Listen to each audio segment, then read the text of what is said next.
So the speakers who were asked questions before can ask questions of these speakers if you want to ask particularly challenging questions. Go on, Bill. Question for Berkeley Homes. 10% reduction in energy consumption, and you're claiming carbon positive? Yeah. How do you manage that? So that's through our operational carbon. So what we want a 10% reduction, and then we are looking to put any of our tariffs onto renewable energy. But then we also understand that, you know, we work on construction sites, we're not going to be able to not use carbon. So we will then offset the rest of it to make sure that we offset more than we produce. The way that we're going to do that is through local schemes. So we want to do it locally. So it will either, we're looking into how that's going to be done at the moment. So it will either be things like putting solar panels on schools, thinking about retrofitting houses that are close to our developments, or other offsetting schemes that are very close to the locations that we're building. But that's how we intend to do it. So you won't put the renewable energy on your own schemes, but you put it on someone else's? So we put renewable energy on our schemes, yeah. But this is about our operational carbon. So this is about all of the carbon that we produce in creating our homes. So, sorry, do you mean embodied carbon or operational carbon? Operational carbon, not embodied carbon. But so not of the schemes, of their operations. So we're one of the biggest of our company. So we're one of the biggest carbon consumers in the UK. That's why we do CRC, the carbon reduction commitment. So we have a massive, we produce a lot of carbon because of our activities, our construction. And so what we want to do is you know, so that's embodied carbon? No, it's not embodied carbon. In the construction actual phase. In the construction phase. Most people would call that carbon embodied in the original construction. And then there's running carbon when you actually have It's not embodied carbon because it's not the carbon of our materials. It's operational emissions during the construction phase. Yeah. And it's also our offices, all of our sales and marketing suites, all of the carbon that they produce, all of the computers that we use, that energy that we're using there, that's what we will be offsetting. Have you done life cycle carbon footprinting of your whole development project? So what percentage is this new definition of operational carbon versus the whole carbon footprint? No, we haven't done we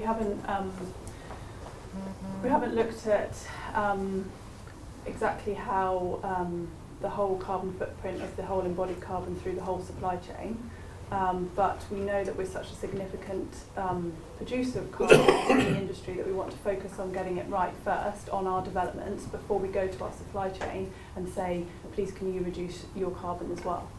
So we want to make sure that we set a standard and we set, you know, we do it right in what we're producing before we go and, you know, ask everyone else in our supply chain to reduce it. So what I'm saying is that to take the overall carbon footprint of the Berkeley Homes development from cradle to grave, the operational carbon footprint that you're discussing is a tiny amount of the overall. Yeah, we appreciate that, and But you're stepping in the right direction. We're trying to take a step in the right direction. I mean, we had a commitment, you know, with all the changes in, the reason that we took this direction is because all of the changes in legislation. So, you know, with code going, with all the building regulations that were coming in, there's been so much change in the industry in the last 2 years that we wanted to just stop and say, right, let's just carry on building to the standards that we're building now, make sure that we do everything that we can in our power, and then come back to it, because we're seeing in our sites, you know, things like, so CHP, we're installing 23 CHP units across our sites, and what is that is resulting in is loads of overheating because of the energy efficiency of our homes. So that's why we've decided to take a step back on our buildings that we're building and look at it in a couple of years once all of the changes in regulation have settled down slightly. Okay. So other thoughts, comment? Yes. Yeah, question. Well, just to say, GHA, we did a load of reports 4 years ago, which were quite high profile industry, about overheating risks. So can I say to developers, please do your research and read the bloody stuff. 'Cause you could have, no, seriously, you could have avoided the problems that you've now got Yes. if you're on the ball with R&D. Another question is, and it's mainly for you guys, I think Mike's probably out of this, I don't know, but comfort cooling in London. Comfort cooling is 3 times carbon intensive per kilowatt hour than heating. So with your environmental positioning, do you commit to not having comfort cooling in your high-end apartments of London? Wow. I mean, in our case, it's only for an acute number of units where people would actually come in and expect that. To be honest, I couldn't tell you whether that's something that the sales team get asked on a very regular basis for those high end, whether it be a penthouse unit or something like that in a scheme. When But you say acute, do you mean a small? small, number? yeah, sorry, tiny number, yeah. So across our standard offering, it's not something that we install into our buildings. Yeah, we are. It's not something that we have a commitment where we don't put in comfort cooling because we have to be aware of our customers. But that's why we've got this commitment around climate change in our homes. We are really focusing on overheating, understanding the problem and making sure that we design it out for the future. But the problem with overheating is the fact that if you ask our customers, they say they don't have a problem. So we've been asking our customers for years, you know, do you have any problems? And they don't understand the problems around overheating. They don't realise that their buildings are overheating. So it's also about that understanding with the consumers and the customers and upskilling them to understand when a home is overheating. It's a really good question because we've just done a piece of research. I'll make sure that we upload it to the website as well about exactly that issue. It's not a space that we know we're putting cooling into our buildings, but we're not operating them. We don't know what the most efficient way is, and actually we're creating a massive sort of problem for the future. So we're designing all our apartments as being dual aspect. Now obviously we're working in much lower density areas generally, but the Bristol scheme I showed you there it's actually about 50% apartments. They're all dual aspect or triple aspect apartments. And generally we always try and get some form of top vent in all our houses as well, so you can open a roof light at a very simple level above the stairwell and actually just vent and have an opening secure louver downstairs to actually get that nighttime cool through the house. So it's those kind of core design principles, trying to get it in to exactly avoid that. And yeah, we are nervous about centralised heating systems and kind of taking loads of heat down corridors and stuff like that. So does Home Quality Mark look at overheating? So Home Quality Mark has an issue called temperature, which obviously looks at overheating. So we take an approach of looking at what the site has got. So we've got communal heating, that's obviously higher risk aspect, but also take into account pollution and noise and that kind of thing. So if you're saying that you can open your windows, but actually there's a road there where you've got lots of noise and air pollution, people are probably not going to do that. So then that means that their homes are more likely to overheat. So it's taken a little bit more of a holistic look at it than perhaps things that have been done in the past. I have a question for Louise as well. I understand you have an in-house architects department? No? Oh. So all of our it's all consultant. It's all consultant and it's all bespoke. So on each scheme we would instruct a different architect and assign something that is different. So and do you have a framework of architects you work with, or is it completely dependent on the scheme? It is completely dependent on the scheme. So it's there's no framework. It's dependent on I'm just wondering how you maintain that quality and how much is driven from you yourselves as an organisation. How much is driven from the ideas of the architects? It's probably both, but you know we do want really high quality, so we do, you know, our design teams, our technical teams will really insist on that quality during the design process.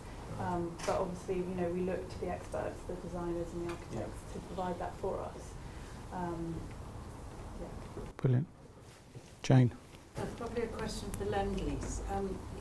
It sounded a very formulaic approach, which obviously has its business advantages. And we were showing Melbourne and this, that and the other. I wondered how that's allowed for localism to come in? Yeah, and I was aware when I was doing it that I was actually trying to pick out the most formulaic things that we do. However, that was You managed it. yeah. However, that's the intention is not for it to be exactly the same on every single scheme.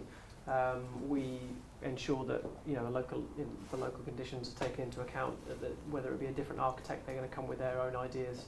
The idea really is just for the areas where we might see that there needs to be a bit of consistency. As I said, there may be bits on detailing or on material framework providers that we have where we know it's easy that we can get that partner in and they can describe what their product is and how actually that operates in the model of the building that we want to create. They're the sorts of efficiencies that we have, so we don't reinvent the wheel in every design team meeting that we have from one project to another, because you'd be amazed that in the past there would be one design team meeting and then another one in another room and they'd be talking about completely different things. And we wanted to get to the bottom of getting to the end of a job and saying, well, we've learned all that good stuff and it going nowhere. So we're trying to just capture that and actually just actually have it in one central spot, so whoever the design team are, they can see the things that we've learned from other projects. It's not intended to be a formulaic approach to every single thing. And I think that's a real problem with the industry as a whole, certainly the kind of house building end of the industry, is the lack of learning from schemes within a company, because people, they act in, things don't travel across regions and they often don't travel across teams within regions. So you get people who've worked on something that's fairly groundbreaking and you can speak to somebody else in the company, they know nothing about it. They go, oh yeah, I saw that in a journal or something, So I think to have that learning process, I think is really good. I think it came across in both of your presentations is that a consistency. Even a business of our size, we need efficiencies and we don't want to go standard house types, but we do want a kind of a kit of parts. You had your kind of product list, which presumably is never stable, presumably it gets added to and so on. But it is capturing that learning and making sure that the next team does it more efficiently than the last one and that you've learnt those lessons. So the same thing happens with standards, that you always have that nugget of what you do in the middle and the rest of it evolves and changes over time. And so it tries to reflect what happens in the real world as well. Yeah, it's certainly not that we're coming to a project and just going, this is what we're giving you. We're not taking into account anything that's in the local area or the needs of the community. That's definitely not the case. It's more just where those efficiencies can be found in terms of design and quality. We're just trying to expedite that process and make it easier for everybody. Brilliant. Any more questions? Yes. Well, just to add to that, I would say it's a great opportunity to properly learn from post-occupancy and apply that in terms of heating and cooling and ventilation systems, energy efficiency, those kind of things that rattle around the industry and people continuously innovating, but often we're not actually getting the proper, properly matured consideration of certain directions and how best to utilise. Should we have thermal mass? Should we not? Should we use nighttime cooling?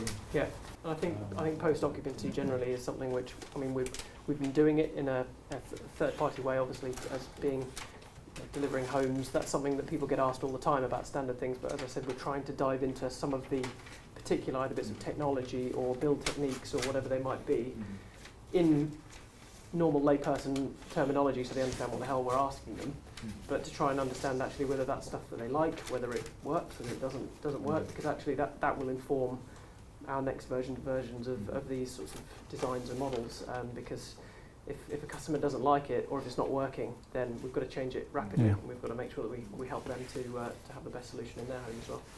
Brilliant. Go on. I've got a question for you. Is it Ian, is it? Yeah. Who's going to develop out that lovely scheme you were describing to us earlier? Well, hopefully we are. Well, but you're not a developer, are you? You're making a bid here, aren't you?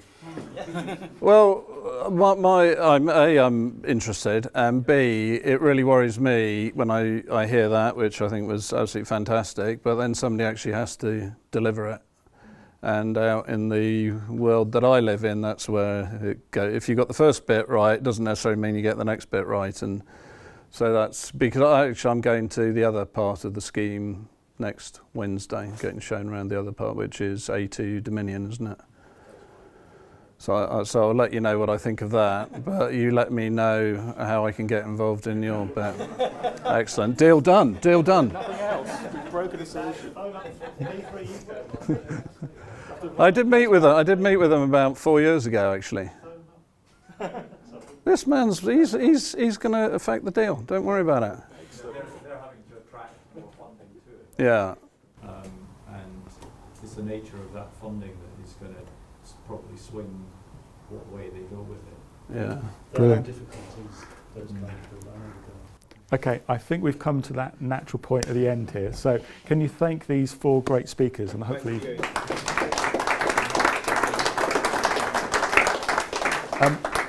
I think on the schedule I'm supposed to summarise what we've discussed today. I'm not too sure how easy that's going to be, if I'm honest. We've heard from a collection of, I actually think you've been a very privileged audience because you've had some amazing speakers today. You've contributed, you've had an opportunity to look around the Innovation Park, and hopefully deals have been made today as well. So I think that's quite a successful process. We've heard a lot about something which I wasn't expecting to hear, which is we've had that decade or that period of time when it was very much a government-driven agenda. The consensus, I think, just talking to people and hearing yourself, is that we need to get the consumer to understand what good looks like. We need to get them to demand that quality. We need to get the economics. We need to get that process working smarter. We've heard a lot about that. We've heard a lot about the need for research. Quite a few of the speakers talked about the industry needs to have good knowledge, good research. In that same space, we need to have a different set of skills. So the skills we have in terms of building the homes today will look differently in the future. We need to make sure we upskill the industry. We talked a lot about climate change. I thought there's a great piece from Lend-Lease, but also it was mentioned elsewhere, is about continuous learning. We build something, we need to learn from that process. It's very easy for the industry to move from project to project, regardless of where you are in that quality of build. We've got to learn, and we've got to continue to improve, if that's the agenda in terms of getting the industry to improve. And I think there's another couple of points as well about kind of technology jumps in terms of things like Tesla batteries coming into domestic buildings as well. So it isn't just about the technology we create in the industry, it is about other technology coming in as well. So we've heard all of that today. So hopefully you've had a great conference. I know it's been a privilege for me listening to these people, being part of this conversation. So safe travels, and thank you for coming. Thank you.